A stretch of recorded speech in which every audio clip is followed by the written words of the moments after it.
السلام علیکم ورحمۃ اللہ وبرکاتہ۔ آج ہم سورۃ النساء آیت نمبر 119 تا آیت نمبر 125 تک کا ترجمہ اور تفسیر پڑھیں گے۔ پہلے ہم لفظ ترجمہ، پھر بامحاورہ ترجمہ اور پھر مختصر تفسیر پڑھتے ہیں۔ تو چلیے شروع کرتے ہیں۔ اعوذ باللہ من الشیطان الرجیم، بسم اللہ الرحمن الرحیم۔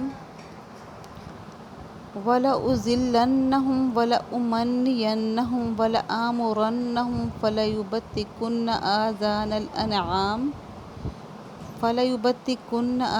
الْأَنْعَامِ وَلَآمُرَنَّهُمْ فَلَيُغَيِّرُنَّ خَلْقَ اللَّهِ وَمَن يَتَّخِذِ الشَّيْطَانَ وَلِيًّا مِّن دُونِ اللَّهِ فَقَدْ خَسِرَ خُسْرَانًا مُّبِينًا۔ وَلَأُضِلَّنَّهُمْ، اور البتہ ضرور بضرور میں گمراہ کروں گا ان کو، اور البتہ ضرور بضرور میں بھٹکاؤں گا ان کو، یعنی بھٹکا کر رہوں گا ان کو۔ وَلَأُمَنِّيَنَّهُمْ، اور البتہ ضرور بضرور میں خواہشات دلاؤں گا ان کو، یعنی آرزوئیں ان کے دل میں ڈالوں گا۔ وَلَآمُرَنَّهُمْ، اور البتہ ضرور بضرور میں حکم دوں گا ان کو۔ فَلَيُبَتِّكَنَّ، تو پس وہ چیریں گے چوپایوں کے کان، آذان الانعام، چوپایوں کے کانوں کو۔ وَلَآمُرَنَّهُمْ، اور البتہ ضرور بضرور میں حکم دوں گا ان کو کہ فَلَيُغَيِّرُنَّ خَلْقَ اللَّهِ، تو پس وہ البتہ ضرور بضرور تبدیل کریں گے اللہ کی گھڑت کو، اللہ کی تخلیق کو کے اندر یعنی تبدیلی ڈالیں گے۔ وَمَن يَتَّخِذِ الشَّيْطَانَ وَلِيًّا مِّن دُونِ اللَّهِ، جو کوئی بھی پکڑتا ہے شیطان کو دوست،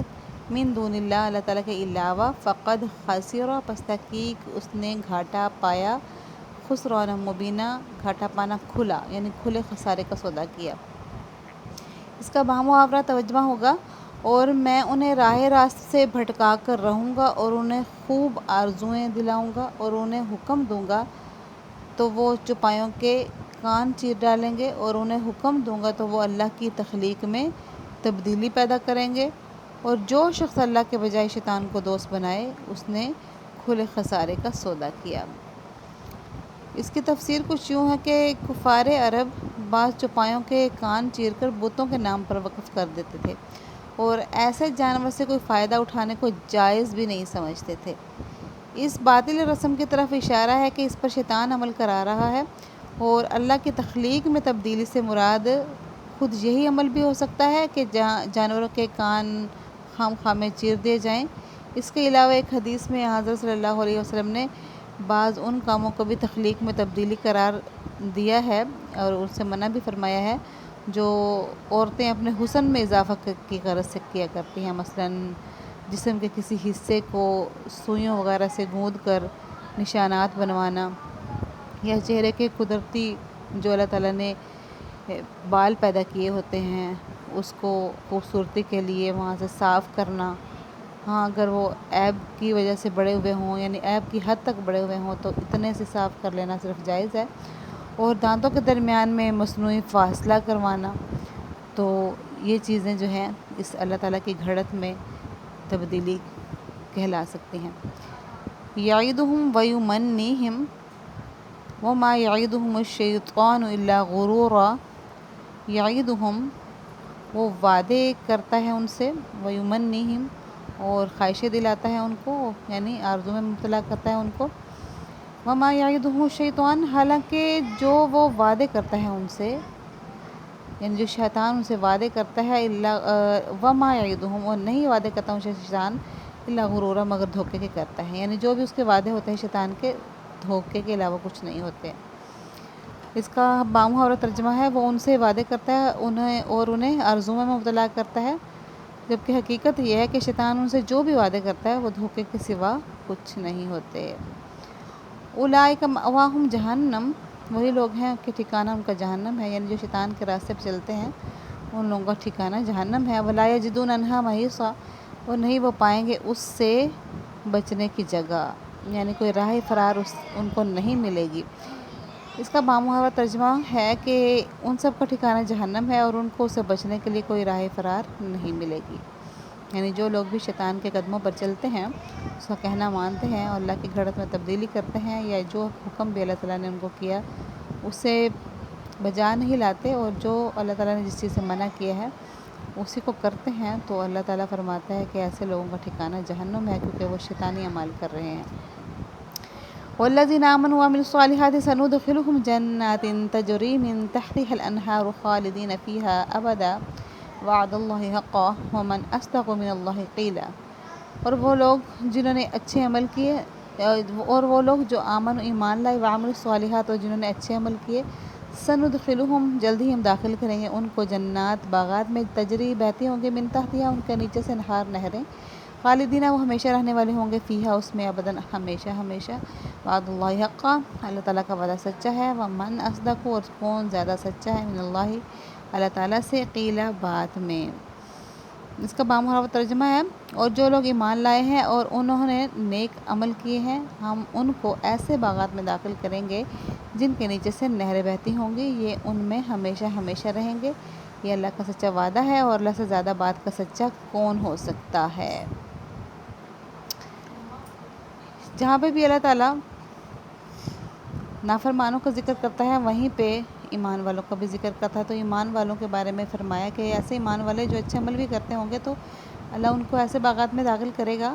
کہ جس کے نیچے نہریں بہتی ہوں گی، جس میں وہ ہمیشہ رہیں گے، یعنی کچھ دنوں کے مہمان نہیں ہوں گے بلکہ ہمیشہ کی ابدی زندگی پا لیں گے۔ اور فرمایا کہ اللہ تعالیٰ کا وعدہ سچا ہے، جیسے کہ شیطان کے وعدے جھوٹے ہوتے ہیں اور وہ صرف امیدیں دلاتا ہے، بات کا پکا نہیں ہوتا، لیکن اللہ کے وعدے سچے ہیں، یہ جو اللہ نے وعدے کیے ایمان والوں کے ساتھ یہ سچے ہیں، ہو کر رہیں گے، ومن اصدق من اللہ قیلا، اور اللہ تعالیٰ سے زیادہ سچا بات میں کوئی بھی نہیں ہے۔ لیس بامانیکم ولا امانی اہل الکتاب من یعمل سوءا یجز بہ ولا یجد لہ من دون اللہ ولیا ولا نصیرا۔ نہیں ہے تمہاری تمنائیں، نہیں ہے تمہاری خواہشات، ولا امانی اہل الکتاب، اور نہ ہی اہل کتاب کی خواہشات، من یعمل جو کوئی بھی عمل کرے گا، سوءاً برے، یجز بھی جزا دیے جائے گا اسی کی، نہیں ہے تمہاری خواہشات، اور اہل کتاب کی خواہشات سے مراد یہ ہے کہ تمہاری تمنائیں اور اہل کتاب کی جو آرزوئیں ہیں، ان کی جو تمنائیں ہیں کسی کام کی نہیں ہے، یہ مراد ہے، یعنی جنت میں جانے کے لیے کافی نہیں ہے، یعنی کہ وہ کسی بھی کام کی نہیں ہے، نہیں ہے وہ۔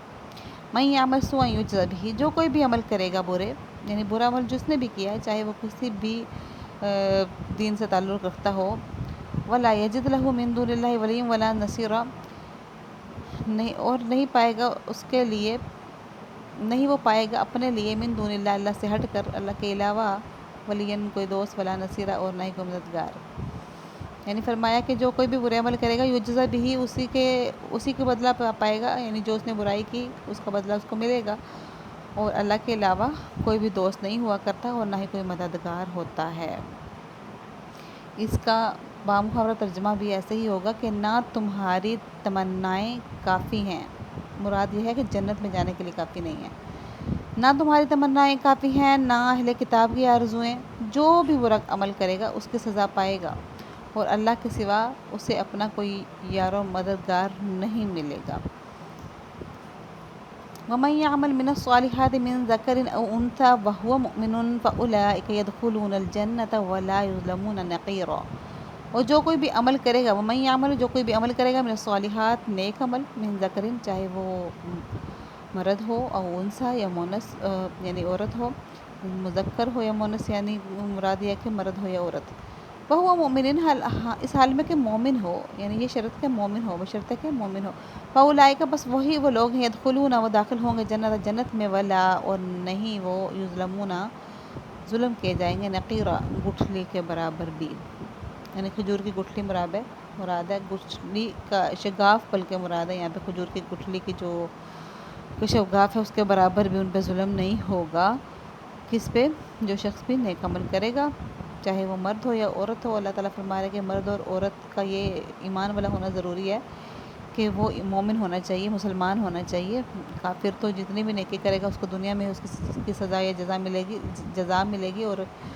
برائی کی تو اس کو آخرت میں بھی ملے گی سزا۔ تو تو نیکی کرنے کے لیے ضروری ہے کہ ایمان والا ہونا شرط ہے۔ تو ایسے لوگ جنت میں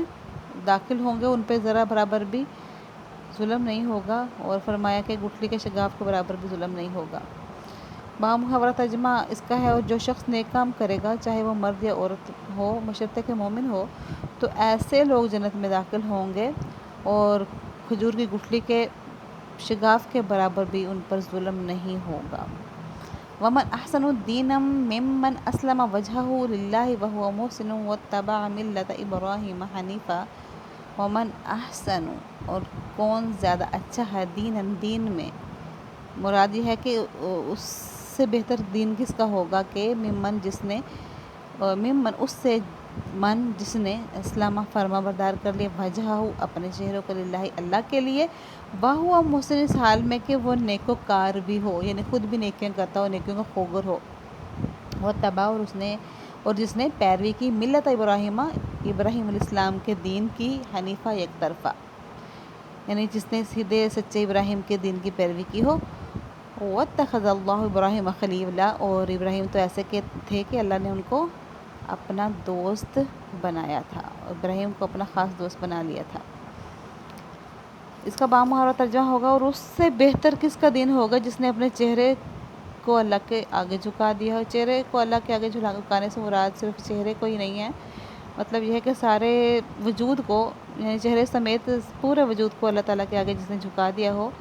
اللہ کے احکام کے آگے سر تسلیم خم کر دیا ہو، جبکہ وہ نیکی کا خوگر بھی ہو، یعنی کہ نیکیاں بھی کرتا ہو، اور جس نے سیدھے سچے ابراہیم علیہ السلام کے دین کی پیروی کی ہو،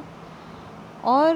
اللہ نے ابراہیم کو اپنا خاص دوست بنا لیا تھا۔ اور یعنی کہ یہ بھی معلوم ہے کہ ابراہیم علیہ السلام کون تھے، یعنی کہ وہ ایک جلیل القدر پیغمبر تھے، اور وہ بھی ایسے کہ اللہ تعالیٰ نے ان کو اپنا خاص دوست بنا لیا تھا۔ ابراہیم علیہ السلام کے ہی دین کو کیوں کہا گیا؟ کیونکہ ابراہیم علیہ السلام جو ہے وہ شرک سے نفرت کرتے تھے، اور بالکل بھی مشرکوں کے حق میں نہیں تھے، تو اس وجہ سے اللہ تعالیٰ نے ان کو اپنا خاص دوست بنایا تھا، تو اس لیے فرمایا کہ ابراہیم علیہ السلام کے دین پہ چلو، دین یک طرفہ پہ، اسی کی پیروی کرو، یعنی شرک کا شائبہ تک تمہارے دین کے اندر نہیں ہونا چاہیے۔ تو یہاں تک آج کا ہمارا سبق ہے۔ وآخر دعوانا ان الحمد للہ رب العالمین۔